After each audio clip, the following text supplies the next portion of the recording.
Bonsoir et bienvenue dans cette nouvelle édition du journal durant laquelle nous nous intéresserons aux tractations et préparatifs du troisième tour des élections départementales. Nous reviendrons également sur le mouvement de grève annoncé pour le 9 avril prochain. Pour en parler avec nous tout à l'heure sur ce plateau, Éric Ourcade, délégué départemental UNSA. Mais d'abord, voici les titres de ce mardi 31 mars.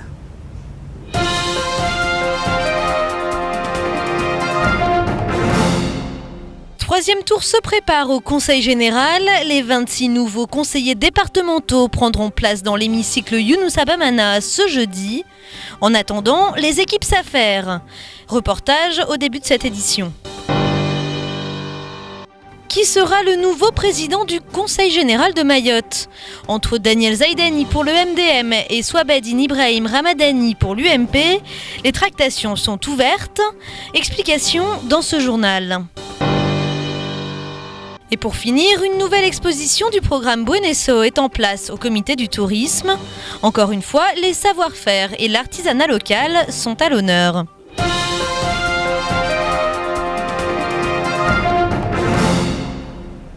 À 2 jours du troisième tour des élections départementales, les équipes techniques du Conseil général s'activent. De l'hémicycle Younoussa Bamana au bureau des 26 nouveaux élus, en passant par les jardins, il faut que tout soit prêt pour la cérémonie de jeudi. Mais ce n'est pas une mince affaire. Camille Leca, Abbas Halidi et Fred Souleymana ont suivi le rush des préparatifs ce matin.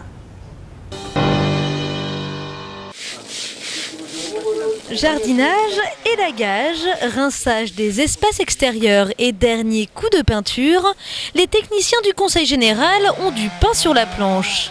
Il ne leur reste qu'à peine 48 heures pour tout faire briller, mais peu importe les délais pour cet agent, participer aux préparatifs, c'est un moyen pour lui de continuer à soutenir l'élu pour lequel il a voté. On a élagué un arbre là juste en bas, et là on va élaguer ce manguier aussi, pour laisser la place au caméraman. C'est une fierté de faire ce préparatif, car je suis très content d'ailleurs parce que mon conseiller est réélu. En parcourant les allées, on peut tomber aussi sur des entrepreneurs comme Mohamed Abdou Saïd. Sa société de nettoyage a été retenue parmi toutes les candidatures présentées. Une aubaine pour ce chef d'entreprise. C'est déjà une chance pour nous de faire participer aujourd'hui parce il y avait beaucoup d'entreprises et c'est nous qui avons eu la chance de venir faire ce travail. Donc là c'est déjà une fierté pour nous, là, pour notre entreprise. Et s'il faut que tout brille pour accueillir les 26 nouveaux conseillers départementaux, il faut aussi que ça sente bon. Les services techniques ont même opté pour des diffuseurs de parfums. Tous les bureaux des élus vont aussi être repeints. Malgré cette course contre la montre, le chef de division est confiant, tout sera prêt à temps. On a l'habitude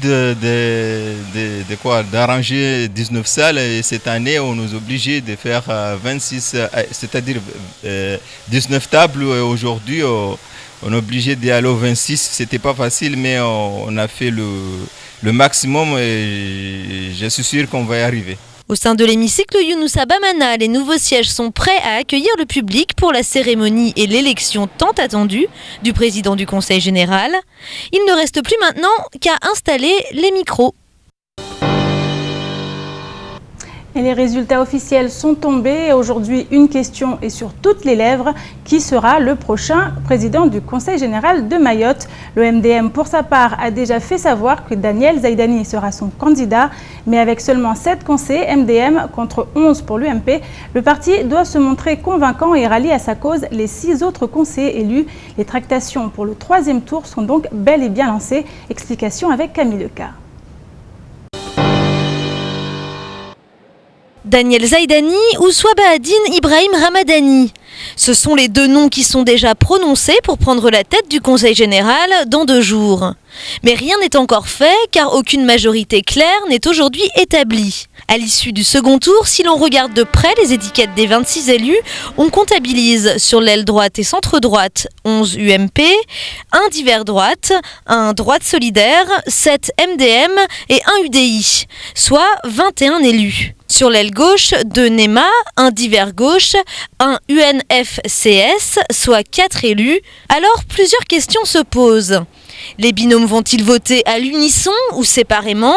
Faut-il donc compter en nombre de cantons ou en nombre d'élus ? Si l'on regarde le nombre de cantons, le MDM a l'avantage, avec 5 plus celui de Mamoudzou 2 grâce au binôme MDM-Chiaboudine, soit 6 cantons au total. Alors qu'en nombre de conseillers, on compte 7 élus MDM contre 11 UMP. Alors les deux majoritaires vont-ils finir par faire alliance et donc s'arrêter sur un choix commun avec soit l'ancien président Daniel Zaidani ou l'ancien sénateur Swabadim Ibrahim Ramadani ? Là encore, tout est jouable. Pendant encore 24 heures, dans chacun des partis, les négociations sont ouvertes. Objectif, convaincre coûte que coûte. Ici, les uns sont toujours sur les starting blocks, comme on vient de le voir. Pour d'autres, l'aventure s'est très vite arrêtée, à l'instar de Djimouri Ali, candidat divers gauche éliminé au premier tour à Sada. Il a tout de même tenu à remercier ses électeurs et ceux qui l'ont soutenu durant sa campagne. On l'écoute au micro d'Abbas Alidi.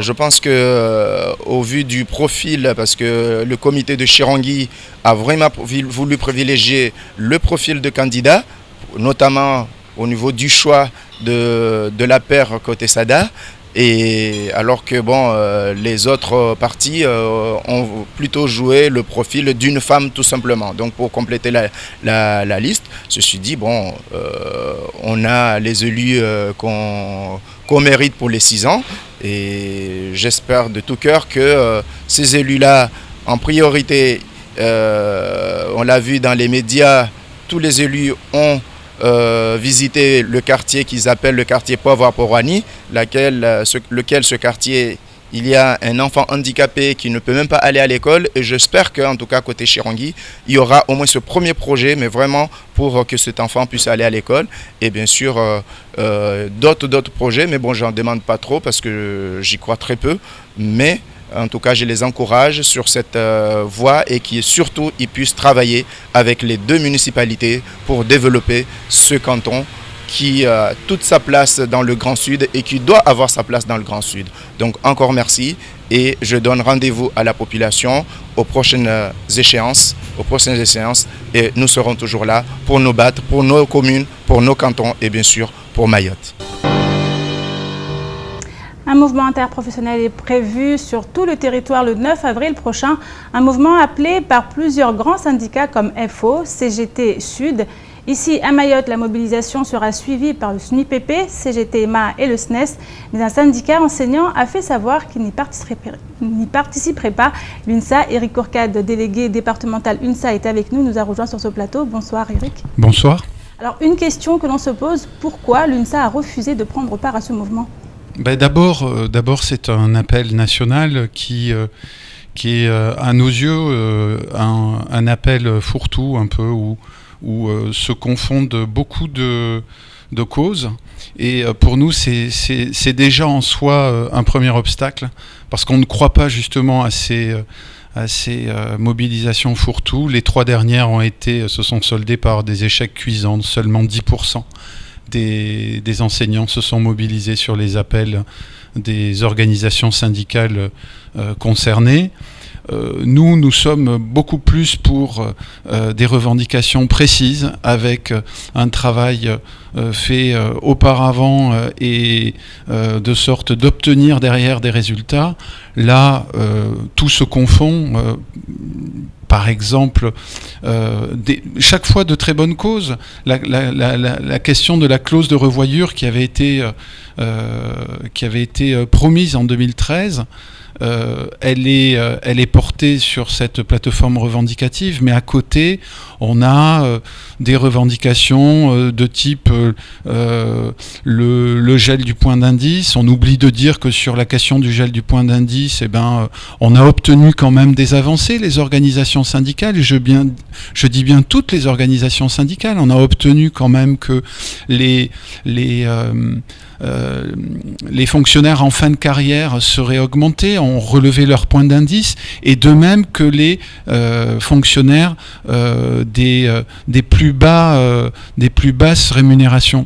Donc on n'est pas vraiment d'accord sur ces mobilisations fourre-tout, et on suit aussi un mot d'ordre national.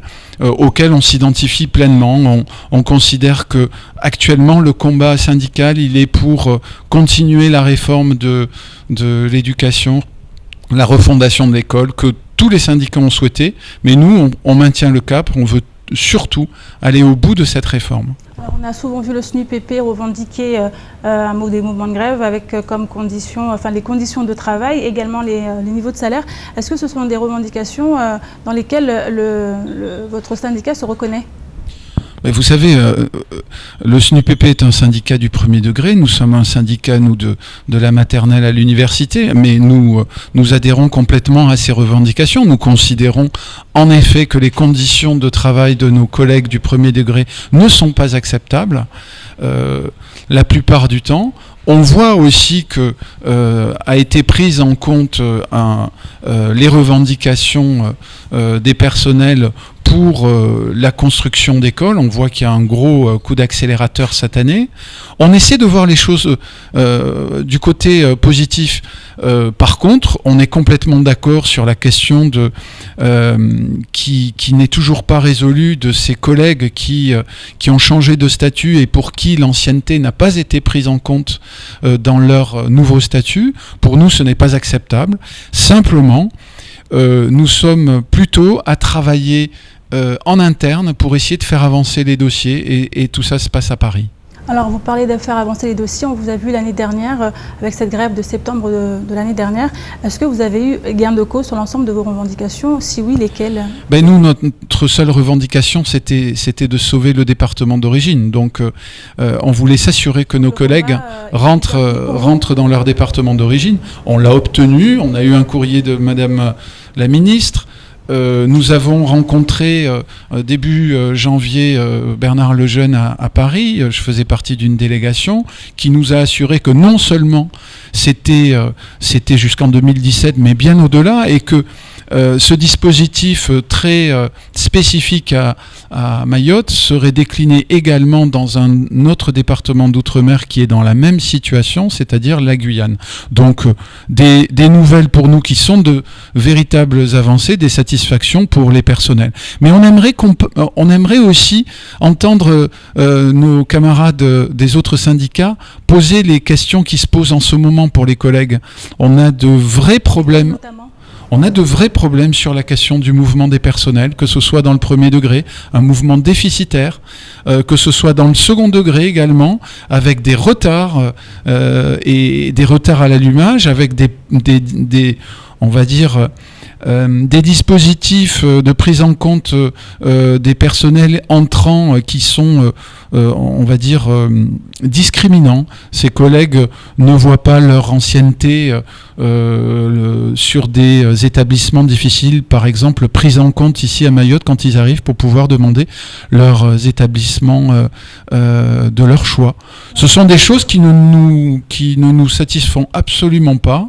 Est-ce que vous pensez que cela remet en cause l'attractivité du territoire ? Mais bien sûr, parce que là, on est véritablement, parce que l'attractivité du territoire, ça n'est pas simplement de l'argent en sonnante et trébuchante, c'est aussi ce genre de dispositif, permettre à des personnels de voir leur expérience prise en compte, faire de Mayotte une sorte de tremplin de carrière, inciter les jeunes et aussi les contractuels, puisqu'on va avoir besoin de recruter des contractuels en métropole, inciter les jeunes enseignants à venir à Mayotte par des mesures incitatives. Et les mesures incitatives, c'est aussi pour les jeunes enseignants des mesures qui sont en rapport avec leur carrière, la prise en compte de leur expérience ensuite quand ils quittent Mayotte. Est-ce que vous n'avez pas peur, à force de vous mettre en retrait, d'être taxé, de vouloir faire bande à part à un moment donné ? Absolument pas. On assume alors très très bien nos différences, mais vous savez, on a aussi beaucoup de points communs quand même. On a quelques différences. On n'est pas d'accord sur... de toute façon, on n'a jamais été d'accord. Le SUNSA n'a jamais été d'accord avec les revendications, les mobilisations fourre-tout. Ça, de toute façon, nos camarades obéissent à un mot d'ordre de grève nationale de leur centrale. Nous, idem, nous obéissons à notre syndicat national qui nous demande de ne pas nous joindre à ce mouvement. Merci beaucoup Eric. On continue. Ce samedi, un jeune pizzaiolo a été victime d'agression. Les faits se sont produits à City Snack à Kaweni, en face des locaux d'EDM. Il était aux alentours de 16h30 lorsqu'un groupe de jeunes est entré dans le restaurant pour y dérober un cajot de bière.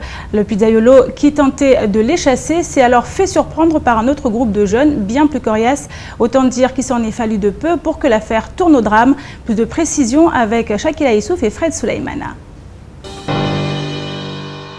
À peu de choses près, ce jeune employé aurait pu se faire rouer de coups samedi en fin d'après-midi. Alors qu'il reprenait son service, il remarque la présence de jeunes sur la terrasse du restaurant, sans se douter que le groupe allait s'en prendre à lui physiquement. Ressentant le danger, il compose le 17 pour prévenir la police. Au même moment, les jeunes pénètrent dans l'établissement et s'emparent de packs de bière entreposés à l'entrée. Momo est ensuite assailli de jets de pierre. Là, j'ai vu que tous les jeunes qui étaient là, ils sont passés avec des cailloux. On m'a suivi jusqu'à la cuisine. Ce qu'ils cherchaient aussi, plutôt, c'est l'alcool. Ils ont pris l'alcool, ils sont partis avec. À ce moment-là, j'ai appelé la police. On m'a dit on va venir envoyer les gens de la BAC. Au bout de 30 minutes, je n'ai pas vu personne. Je rappelais, je suis tombé à la gendarmerie. Et on m'a expliqué que voilà, c'est Kaweni, c'est le réseau de la police de Mamoudzou, on ne peut pas venir. Donc, et là, c'est le patron qui est venu me venir en aide au bout d'une heure de temps. Les agressions et vols sont courants dans ce secteur de Kaweni. Le restaurant a déjà été la cible de plusieurs attaques, mais à chaque fois, c'est un traumatisme. Choqué et apeuré, l'employé s'est confié à l'une de ses collègues. Il commence à 16h par là pour commencer les pâtes, tout ça, parce que quand même c'est lui qui cuisine. Et moi j'arrive à 18h, mais on finit en même temps. On attend que l'un a fini ou si j'ai fini, on finit en même temps. On essaie de sortir en même temps. S'assurer que, parce que moi j'habite juste à côté, s'assurer que je suis bien rentrée et lui il démarre et c'est là qu'il part chez lui. Il faut vraiment qu'ils arrêtent d'attaquer les gens sans raison, sans pour autant... Il faut vraiment trouver un truc à faire, pas traîner comme ça. Franchement, moi déjà, moi quand je suis arrivée, il était traumatisé. Mon collègue, il était traumatisé. Samedi, après l'agression, le dirigeant de City Snack est allé à la rencontre d'une autre bande de jeunes qui s'est attroupée devant son établissement. Ces jeunes, aussi issus de Kaweni, disent vouloir le protéger des délinquants du quartier. Ils réfléchissent ensemble à des moyens pour éviter de nouvelles agressions. Affaire à suivre. Chaque année, l'ADL renouvelle la même opération, goudronner les routes pour reboucher les nids de poules. Et pendant que certains agents de l'ADL étaient chargés d'étaler le goudron, d'autres s'affairaient à réguler la circulation. Sur le chantier, nos journalistes ont pu également faire la connaissance de l'une des conductrices d'engins à Mayotte. Elle s'appelle Imida et elle fait la fierté de ses collègues masculins. Reportage Shakila Issouf et Fred Souleymana. Munis de pelles et de râteaux en tout genre, les agents de l'ADL ont comme mission de reboucher les nids de poules de cette route en haut de la côte Sogea. Une tâche laborieuse puisqu'ils doivent étaler le goudron à chaud et manuellement, une tâche qui n'est pas sans risque. Les matériels ne sont pas adaptés pour l'enrobé à chaud parce que tu vois là, est-ce qu'une pelle peut étaler une enrobé à chaud, non? Tu vois, on a fait une raquette comme ça pour nous aider. C'est fabrication locale ça, une raquette comme ça. Pour nous aider, mais avec ça c'est un travail qui devait avoir une machine, qui devait étaler l'enrobé à chaud, pas des hommes comme ça, pas à la main comme ça. Malgré les chaussures de sécurité, les agents peuvent souffrir d'ampoules causées par les brûlures du goudron. Mais c'est le prix à payer pour offrir une route plus sécurisée aux automobilistes. Pour transporter le goudron, l'engin est conduit par une femme, un métier en général peu exercé par la jante féminine, mais ses collègues masculins la soutiennent entièrement et Imida s'épanouit dans son métier. Je voyais qu'il n'y avait que des hommes dans les camions et c'est possible aussi parce que à la Réunion en métropole, j'ai vu des femmes aussi dans des camions et quand je suis arrivé à Mayotte, j'en ai pas vu et ça m'a inspiré. Donc je me suis dit, tiens, pourquoi pas moi. Donc il n'y a pas que les bus, il y a aussi les camions. Donc il faut aussi les conduire. Il ne faut pas laisser que les hommes le faire. Imida n'a pas froid aux yeux et compte bien se montrer à la hauteur des missions qu'elle aura à mener. L'étalage du goudron a duré plus d'une heure de temps, ce qui a causé quelques embouteillages entre Mamoudzou et Kaweni. Un mal pour un bien, car après tout, cette route est empruntée par plusieurs centaines d'automobilistes par jour. Suite du procès de l'affaire du tir de flashball, escroquerie arnaque en direction des petites entreprises. C'est également dans l'actualité de ce mardi 31 mars. Les précisions dans l'actualité en bref présentée par Camille Leca.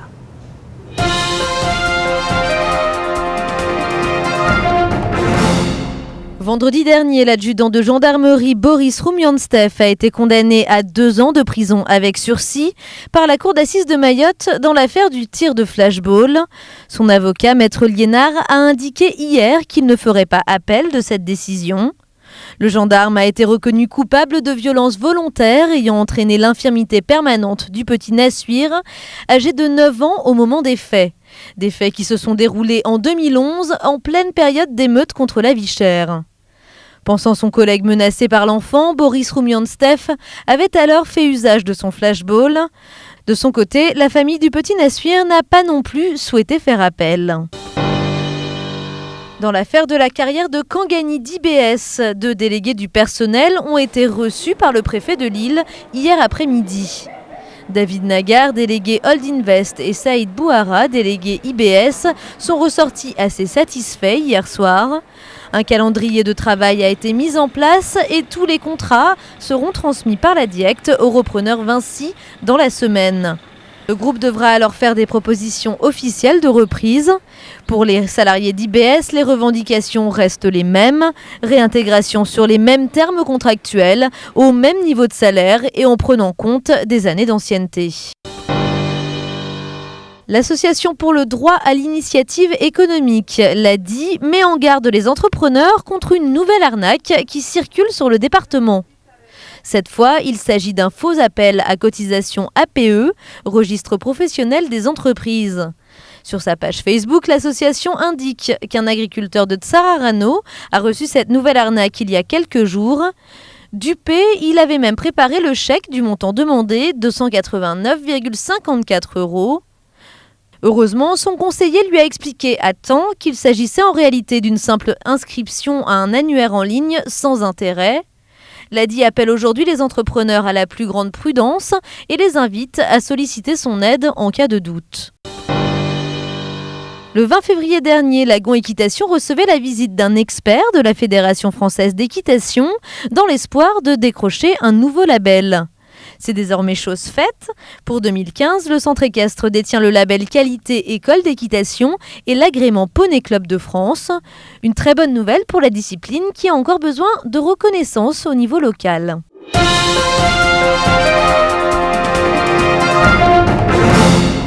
20 ans et plus de loyaux services, ce n'est pas rien.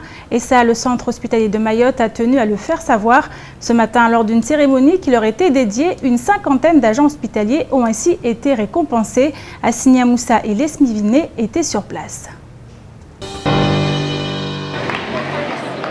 Collier de jasmin, médaille et diplôme signé par le préfet de Mayotte lui-même, tout était prévu pour mettre à l'honneur les agents du centre hospitalier de Mayotte.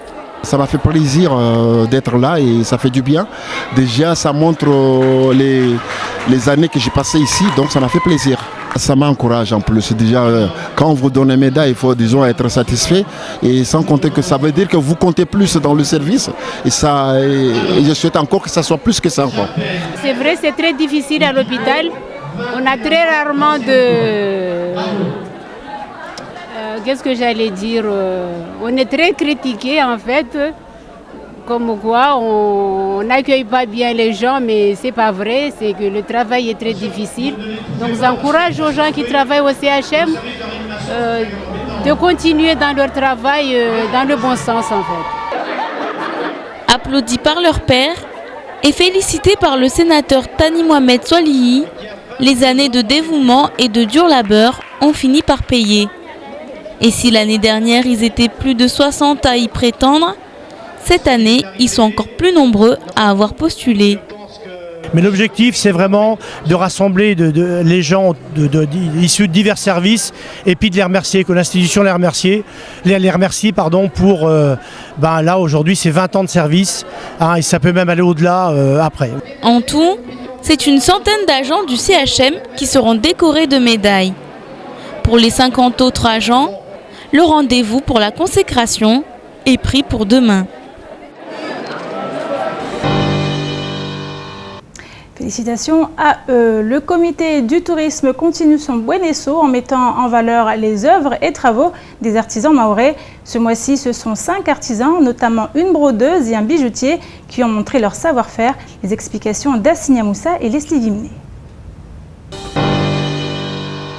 Achar, confiture fait maison, bijoux et autres produits, Yousra et ses copines sont fascinées de voir ces belles productions. Elles ne regrettent pas d'être venues. Je suis vraiment contente de voir ça parce qu'à Mayotte, on voit pas tout le temps ça. Il y a beaucoup de choses qu'on ignore alors que c'est notre île, il faut prendre soin. Pour ce deuxième mois de l'exposition Buenesso, 5 artisans ont été sélectionnés, notamment un bijoutier et un des fabricants de sel de Bandjélé. Dans le but toujours de valoriser la culture et l'artisanat de l'île, le comité du tourisme aide ses artisans à promouvoir leur activité en rendant ces expositions accessibles aux touristes et aux habitants de Mayotte. Il y a beaucoup d'artisanat qui se font dans les villages, dans les petits ateliers, et il n'y a pas forcément d'accessibilité pour les touristes, les passants, les acheteurs. Donc le but, c'est de leur permettre, en fait, avec la communication appuyée par le CDTM, de leur donner un accès plus facile et en mettant leurs coordonnées sur les vitrines, ça leur permet de vendre en fait plus facilement. Chaque premier samedi du mois, les exposants sélectionnés font des démonstrations en direct. Ils échangent sur leur travail avec les visiteurs dans le hall du comité du tourisme. Il vous reste encore 3 semaines pour profiter de ce deuxième volet de Buenesso. La prochaine inauguration est prévue pour le 25 avril prochain.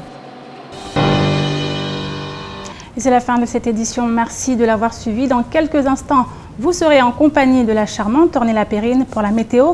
Elle sera suivie à 19h35 de Zaïdou Tavandaï, invité du temps de parole de ce matin, ancien conseiller général de Mahmoud Judo. Il était au micro de Patrick Mian. Vous pouvez également suivre et revoir l'actualité en continu sur notre site l'infoquesie.fr. Excellente soirée à vous sur KTV.